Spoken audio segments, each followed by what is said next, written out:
देखिएगा, third chapter के अंदर हमने प्रीवियस टॉपिक के अंदर जो आपका चैप्टर थर्ड था उसके बारे में हम डिस्कस कर रहे थे। और जो चैप्टर थर्ड है that is motion in straight line.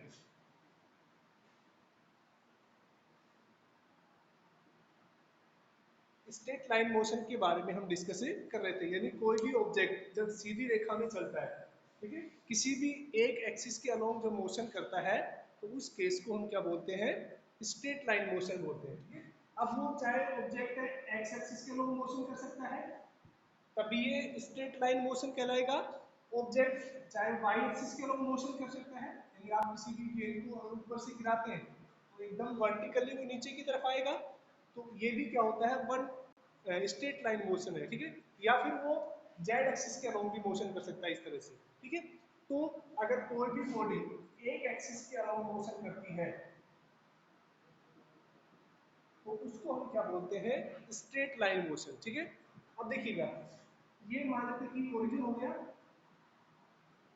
कोई भी बॉडी एक्स एक्सिस के अलोंग मोशन कर रही है तो इसको हम वन डायमेंशनल मोशन भी बोलते हैं।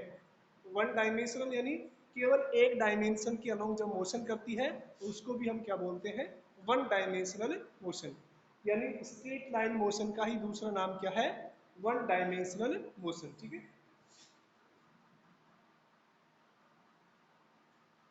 One dimensional motion. और इसी को रेक्ट लीनियर मोशन के नाम से भी बोलते हैं। ठीक है ना, एक बार लाइट बंद करना। इसी को भी किस नाम से बोलते हैं, रेक्ट लीनियर मोशन से। ठीक है, हाँ बस। तो इस वन डायमेंशनल मोशन का दूसरा नाम क्या है, रेक्ट लीनियर मोशन। इसके बारे में हम बात कर चुके थे। इसके अलावा हमने जो टॉपिक डिस्कस कर चुके थे उसके बारे में बात करते हैं।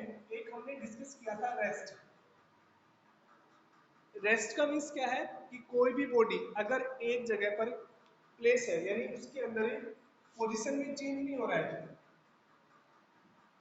नो चेंज इन पोजीशन,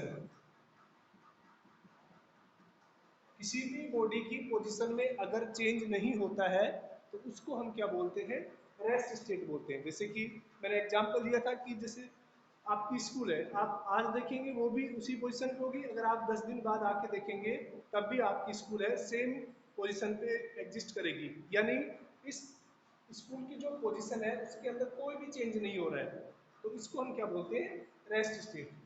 सारे इंग्लिश मीडियम से हो ना, ठीक है, तो इसको हम क्या बोलते हैं, रेस्ट स्टेट। ये हम डिस्कस कर चुके थे।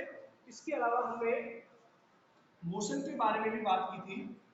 मोशन क्या होता है कि अगर कोई भी बॉडी टाइम की रेस्पेक्ट में एक पॉइंट से दूसरे पॉइंट पर मूव कर जाती है उसको हम क्या बोलेंगे, मोशन। जैसे कि आपकी बात करें, आप सुबह घर पे हैं, ठीक है, जैसे कि उसके बाद आप स्कूल आते हैं तो यानी आप क्या कर रहे हैं, मोशन कर रहे हैं। अगर स्कूल में आप एक जगह पर बैठ जाते हैं तो वो क्या हो गया, आपका रेस्ट स्टेट हो गया। जैसे कोई भी बर्ड फ्लाई कर रहा है तो हम क्या बोलेंगे, वो मोशन स्टेट में है। ठीक है, तो मोशन स्टेट के अंदर क्या होता है, किसी भी पार्टिकल की पोजीशन चेंज होती है विद रिस्पेक्ट टू टाइम। तो ये हमने बात की थी रेस्ट और मोशन के बारे में। ठीक है ना, अब देखिएगा नेक्स्ट टॉपिक है उसके बारे में बात करते हैं।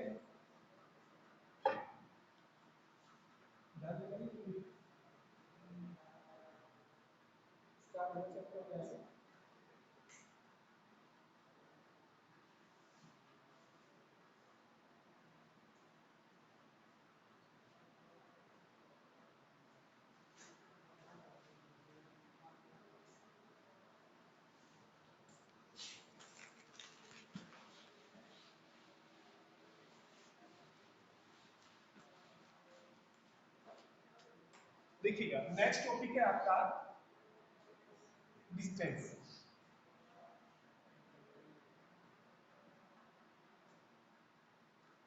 डिस्टेंस के बारे में बात करते हैं। तो देखिएगा हम बात करते हैं डिस्टेंस के बारे में। ठीक है, देखिए डिस्टेंस क्या होती है। आप कल हमने एग्जांपल दिया था कि जैसे आप घर से और स्कूल आ रहे हैं, घर से स्कूल आ रहे हैं तो आपने टोटल कितने पाथ लेंथ है वो कवर की, वो क्या कहलाती है, डिस्टेंस कहलाती है। जैसे आपके जो गाड़ी का ओडोमीटर है, गाड़ी का ओडोमीटर है, उसके अंदर क्या होता है, इस तरह से नंबरिंग होती है, जैसे 2 4 6, और ये जो नंबर है ये लगातार मूव करती रहती है। आप प्रत्येक आप 100 मीटर पर चलेंगे, जैसे कि ये 1 आएगी 100 मीटर पर चलने के बाद, फिर उसके बाद आप 200 मीटर चलेंगे तो ये यहाँ पर 2 हो जाएगा, ये इसका व्हाइट कलर होता है, बाकी ब्लैक में होते हैं।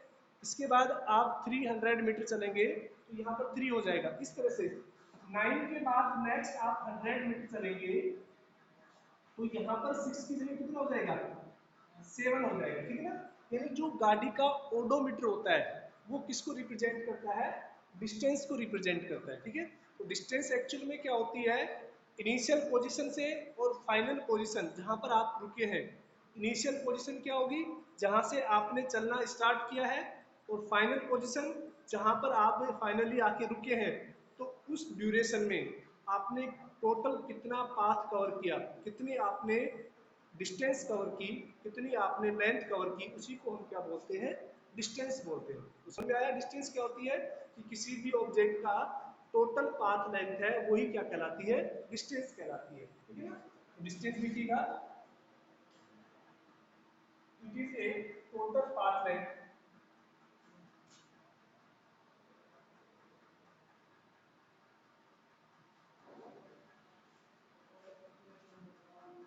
that covered by any moving object। यानी किसी भी मूविंग ऑब्जेक्ट के द्वारा जो टोटल डिस्टेंस है, वो जो टोटल पाथ लेंथ है वो कवर की जाती है, उसको हम क्या बोलते हैं, डिस्टेंस बोलते हैं, ठीक है। अब देखिएगा, अगर कोई भी बॉडी रेस्ट पर है, मूव नहीं कर रही है, तो उसकी डिस्टेंस भी कितनी हो जाएगी, 0 हो जाएगी। भाई आप उसी ऑब्जेक्ट को आप रख देते हैं, वो अगर एक जगह से दूसरी जगह पे मोशन नहीं कर रही है तो उस केस में उसकी डिस्टेंस कितनी हो जाएगी, 0 हो जाएगी, ठीक है ना। तो हमेशा डिस्टेंस अगर ऑब्जेक्ट मूव कर रहा होता है उस केस में ही क्या होती है, डिस्टेंस कंसीडर की जाती है। अगर ऑब्जेक्ट रेस्ट पर है, अगर बाइक आपकी खड़ी है तो उस ओडोमीटर के अंदर कोई चेंज नहीं आएगा, ठीक है। हमेशा पाथ लेंथ कब होती है, जब ऑब्जेक्ट मोशन करता है। अब देखिएगा नेक्स्ट हम बात करते हैं, जो डिस्टेंस है इसकी जो एसआई यूनिट है, डिस्टेंस की ऐसा यूनिट क्या होती है। देखो डिस्टेंस को वैसे तो आप किलोमीटर में भी रिप्रेजेंट कर सकते हैं, अगर डिस्टेंस ज़्यादा बड़ी है तो किलोमीटर में रिप्रेजेंट कर सकते हैं। डिस्टेंस अगर छोटी है तो हम उसको मीटर में रिप्रेजेंट करते हैं। डिस्टेंस अगर और भी छोटी है तो हम उसको सेंटीमीटर में या मिलीमीटर में भी रिप्रेजेंट करते हैं। वो डिपेंड करता है कि वो डिस्टेंस कितनी है। अब देखिएगा, आपसे पूछा जाए कि जो एक एटम होता है उसकी न्यूक्लियस की साइज कितनी होती है, तो आप उसको किलोमीटर में तो रिप्रेजेंट नहीं करेंगे, क्योंकि जो एटम के न्यूक्लियस की साइज है वो बहुत ही स्मॉल होती है, आप उनको नेक्ड आई से नहीं देख सकते। उनको जो एटम की जो साइज होती है 10⁻⁻15 मीटर के बराबर होती है, लगभग 10⁻⁻15 मीटर। इसी को बोलते हैं फर्मी, इसको क्या बोलते हैं, फर्मी बोलते हैं, ठीक है ना। तो ये जो डिस्टेंस है हम यूज करते हैं अलग अलग पाथ लेंथ के लिए, हम अलग अलग मेजरमेंट यूज करते हैं। अगर डिस्टेंस ज़्यादा बड़ी है हम उसको किलोमीटर में रिप्रेजेंट कर लेते हैं, अगर डिस्टेंस बहुत छोटी है तो उसको हम मिलीमीटर में या सेंटीमीटर में मेजर करते हैं।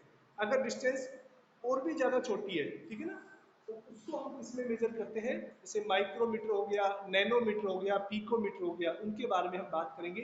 तो पहले देखिएगा, जो एसआई यूनिट की बात कर रहे हैं तो आपको याद रखना है कि एसआई यूनिट क्या होती है, मीटर होती है।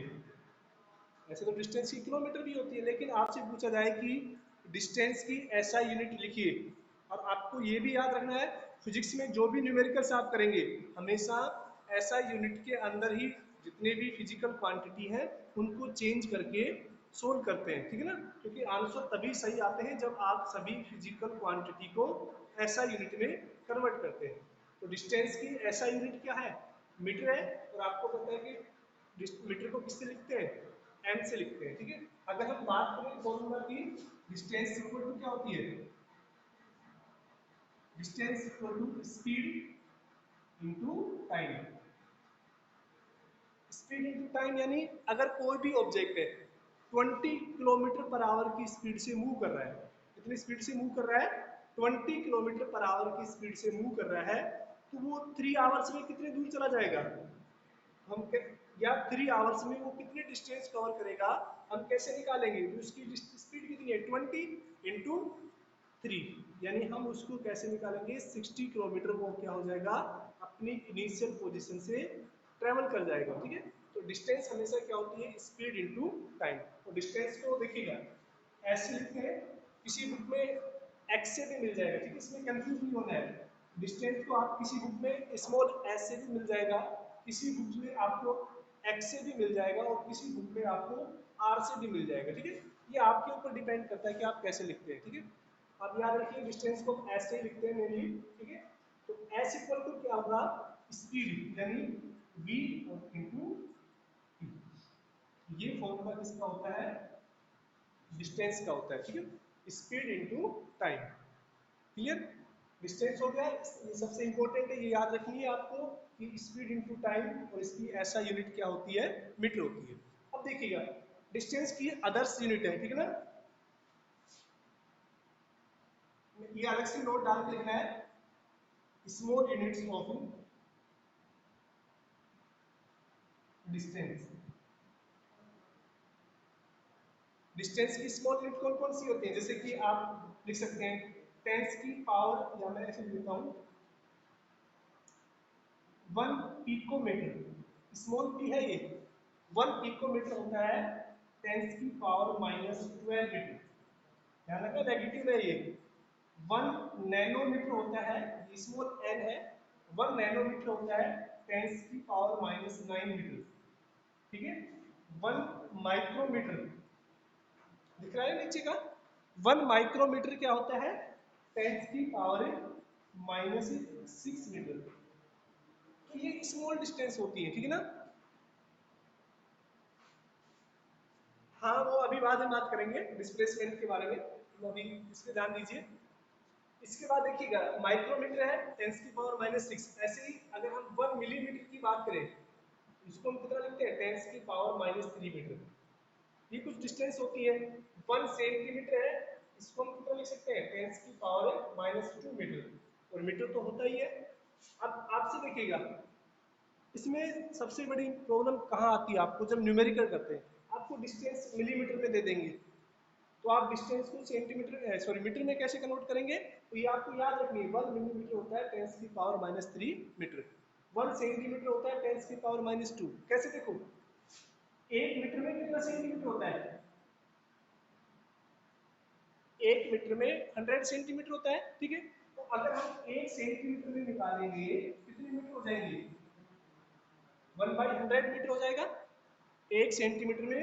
अब देखो 1/100 का मतलब हम इसको कह सकते हैं 1/10 की पावर 2 भी लिख सकते हैं। ठीक है ना, 100 का मतलब कितना होता है? 10 की, ध्यान दे भाई। ठीक है, मैं बाद निकाल दूँ क्लास में। अब देखिएगा 1/10 का मतलब 10 की पावर 2। अब ये जब पावर ऊपर की तरफ आती है, यानी यहाँ पर शिफ्ट होती है, तो 1 सेंटीमीटर को हम कैसे लिख सकते हैं? 10 की पावर -2 मीटर लिख सकते हैं। ठीक है, तो आपको ये इतना तो पूछा नहीं जाएगा कि एग्जाम में कि ये तो छोटी छोटी क्लासेस की बात है कि सेंटीमीटर को मीटर में बदलिए। आपको बस ये याद रखना कि 1 मिलीमीटर कितना होता है, 1 सेंटीमीटर कितना होता है, 1 पिकोमीटर कितना होता है, 1 नैनोमीटर कितना होता है, और 1 माइक्रोमीटर कितना होता है, किलोमीटर। ठीक है, इनके बारे में भी हम बात करेंगे। एक बार इसका स्क्रीनशॉट ले लीजिए।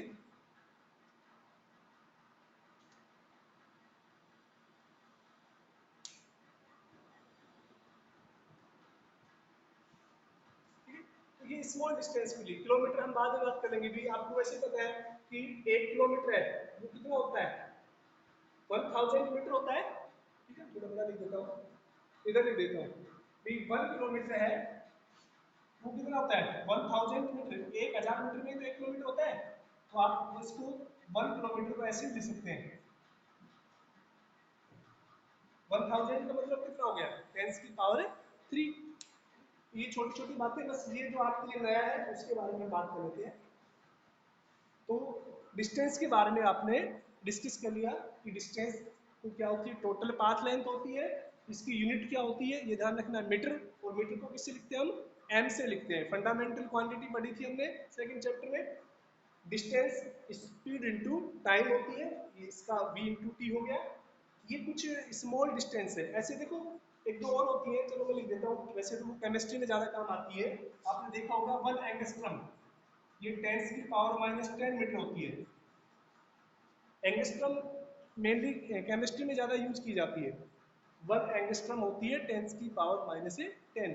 ऐसे ही एक और लिख देता हूं मैं, 1 फर्मी, अभी हमने लिखा था ना, 1 फर्मी होती है 10⁻15 मीटर।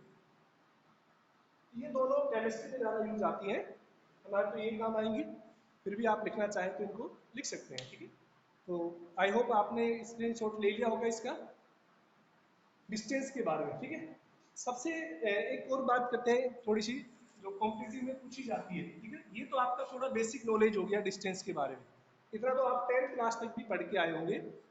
इसके बाद देखिएगा, इरेज करो, मैं इसका स्क्रीनशॉट ले लिया होगा सभी ने, उम्मीद करता हूँ।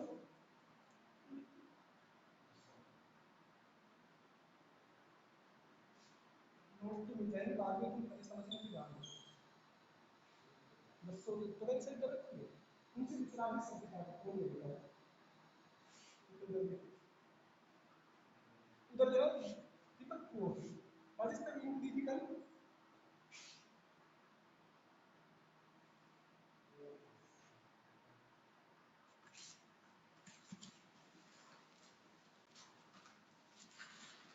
देखिए डिस्टेंस कैसी क्वांटिटी है, स्केलर क्वांटिटी है। और डिस्टेंस के बारे में आप जानते हैं कि ये स्केलर क्वांटिटी है, तो इसके अंदर डायरेक्शन नहीं होगी। यानी स्केलर क्वांटिटी क्या होती है, वो फिजिकल क्वांटिटी जिनके अंदर डायरेक्शन नहीं होती है, उनको हम क्या बोलते हैं, स्केलर क्वांटिटी। एक होती है वेक्टर क्वांटिटी। वेक्टर क्वांटिटी क्या होती है, जिनके अंदर डायरेक्शन भी होती है, उनको हम क्या बोलते हैं, vector quantity. If a body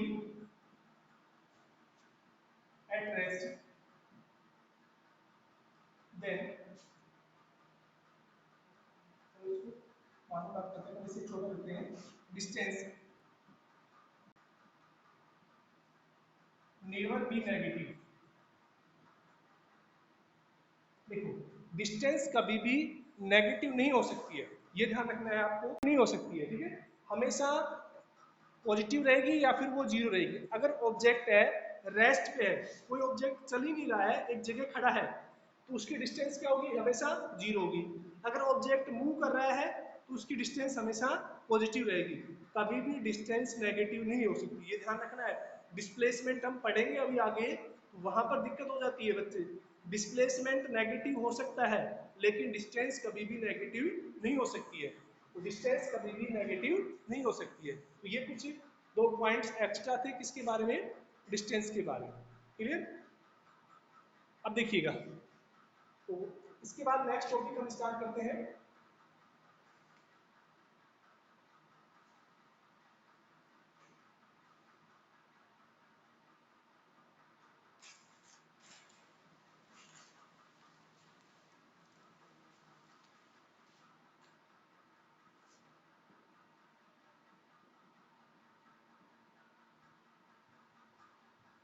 displacement, ठीक है ना। हिंदी में क्या बोलते हैं इसको, विस्थापन, ठीक है ना। और डिस्टेंस को बोलते हैं दूरी, इसको क्या बोलते हैं, विस्थापन बोलते हैं। देखिएगा डिस्प्लेसमेंट और डिस्टेंस में क्या डिफरेंस है, देखिए बहुत ज़्यादा डिस्टेंस है, बहुत ज़्यादा डिफरेंस है। कुछ अलग अलग पॉइंट्स के बारे में, उन सभी के बारे में बात करेंगे। देखिए डिस्प्लेसमेंट क्या है, अब देखिए मैं इसको एक आपको एग्जाम्पल से समझाता हूँ।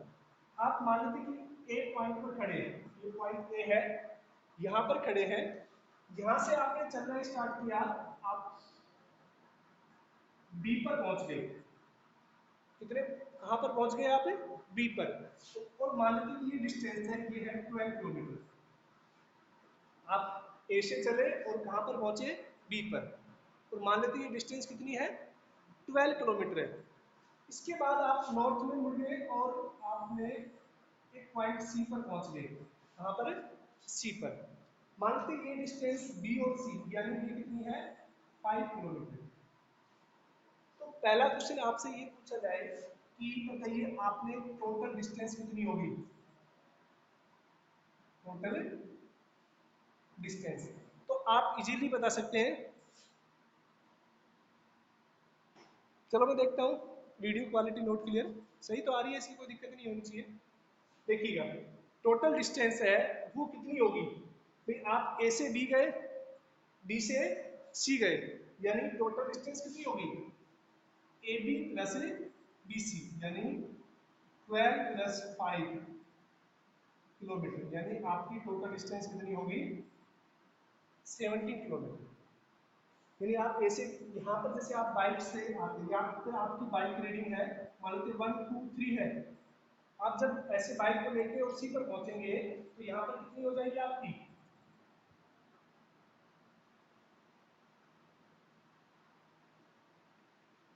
40 हो जाएगी ना। तो यानी रीडिंग कितनी आएगी, 140, आपने कितने डिस्टेंस से लिए, 17 किलोमीटर। अब देखिएगा, अगर पूछा जाए डिस्प्लेसमेंट, देखो आपने यहां से चला था इनिशियल, इस पॉइंट को हम क्या बोलेंगे, इनिशियल पोजीशन या इनिशियल मतलब होता है शुरुआती, जहां से आप स्टार्ट कर रहे हैं, और ये कौन से हो गया, फाइनल,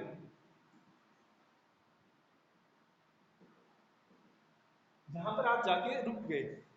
तो इनिशियल और फाइनल पॉइंट के बीच में जो जो टोटल डिस्टेंस आपने चली है वो होती है डिस्टेंस। अगर हम डिस्प्लेसमेंट की बात करें तो इनिशियल पॉइंट और फाइनल पॉइंट के बीच का जो शॉर्टेस्ट पाथ होता है, ठीक है ना, इनिशियल पॉइंट और फाइनल पॉइंट के बीच का जो शॉर्टेस्ट पाथ होता है उसको हम क्या बोलते हैं, डिस्प्लेसमेंट बोलते हैं, न्यूनतम दूरी है। ठीक है भाई, आप ए से और बी जाना चाहते हैं, एक बच्चा है वो ऐसे घूमते हुए जाएगा बी पर, एक इस तरह से घूमते हुए जा रहा है और एक यहां से यहां जा रहा है। तो देखिएगा, ये जो फर्स्ट पर्सन जा रहा है उसके लिए डिस्टेंस अलग होगी, जो सेकंड है उसके लिए डिस्टेंस अलग होगी, और जो थर्ड जा रहा है उसके लिए डिस्टेंस अलग होगी, क्योंकि तीनों अलग अलग रास्ते से जा रहे हैं, ठीक है ना। लेकिन अगर हम बात करें डिस्प्लेसमेंट की, तो इस फर्स्ट का डिस्प्लेसमेंट भी, सेकंड का डिस्प्लेसमेंट भी और थर्ड का डिस्प्लेसमेंट, तीनों का ही डिस्प्लेसमेंट सेम होगा, क्योंकि तीनों एक ही पॉइंट से स्टार्ट हो रहे हैं और एक ही पॉइंट पर जाके रुक रहे हैं। तो डिस्प्लेसमेंट कभी भी पाथ पर डिपेंड नहीं करता है, ठीक है।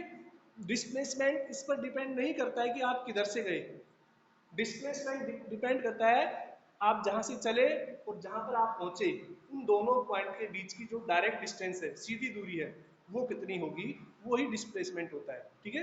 तो डिस्प्लेसमेंट कभी भी डिस्टेंस से ज्यादा नहीं हो सकता, डिस्टेंस तो ज्यादा हो सकती है, देखो यहाँ से यहाँ गए, अब इसका डिस्प्लेसमेंट हम निकालेंगे तो यहाँ पर हम क्या लगा सकते हैं, पाइथागोरस थ्योरम लगा सकते हैं। तो पाइथागोरस थ्योरम से ये डिस्टेंस निकलेगी आपकी 13 kilometre, sorry displacement, 12 square plus 5 square, आप सोल्व कर सकते हैं, इतनी तो मैथ आती होगी आपको। तो ये कितने आएगा, 13 किलोमीटर, यानी डिस्प्लेसमेंट आपका 13 किलोमीटर आ गया, और डिस्टेंस कितनी आ गई आपकी, 17 किलोमीटर। तो समझ रहे हैं, एक ही पॉइंट के लिए डिस्टेंस और डिस्प्लेसमेंट अलग अलग है। आप चले भी सेम पॉइंट से थे और पहुंच भी सेम पॉइंट पर रहे हैं, फिर भी दोनों केस में डिस्टेंस और डिस्प्लेसमेंट अलग अलग आ रही है। तो ये इसका मतलब क्या हुआ, डिस्टेंस तो होती है जितनी लंबाई आप चल के गए हैं, अगर आप ज़्यादा लंबे रास्ते से जाएंगे तो ज़्यादा डिस्टेंस हो जाएगी, छोटे रास्ते से जाएंगे तो आपकी छोटी डिस्टेंस हो जाएगी। और डिस्प्लेसमेंट वो डिपेंड नहीं करता रास्ते के ऊपर आप किधर से गए, वो केवल ये देखता है जहाँ से आप चले हैं और जहाँ पर आप पहुँचे हैं उनके बीच की दूरी कितनी है, उसको हम क्या बोलते हैं, डिस्प्लेसमेंट। तो इसके बारे में और डिटेल से नेक्स्ट क्लास में बात करेंगे, और भी एग्जाम्पल लेंगे हम अलग अलग तरह के, स्क्वायर के, ट्राइंगुलर शेप के और सर्कुलर शेप में, सभी तरह के हम एग्जाम्पल करेंगे। इसकी कुछ डिफरेंस है, डिस्प्लेसमेंट और डिस्टेंस में क्या क्या डिफरेंस होते हैं उनके बारे में हम बात करेंगे। डिस्टेंस और डिस्प्लेसमेंट कब बराबर हो सकते हैं, कब जीरो हो सकते हैं, और कब डिस्टेंस पॉजिटिव रहेगी और डिस्प्लेसमेंट कब नेगेटिव होगा, इन सभी के बारे में कल हम और डिटेल से बात करेंगे। इसके अलावा और न्यूमेरिकल बात करेंगे। आज के लिए इतना ही, थैंक यू।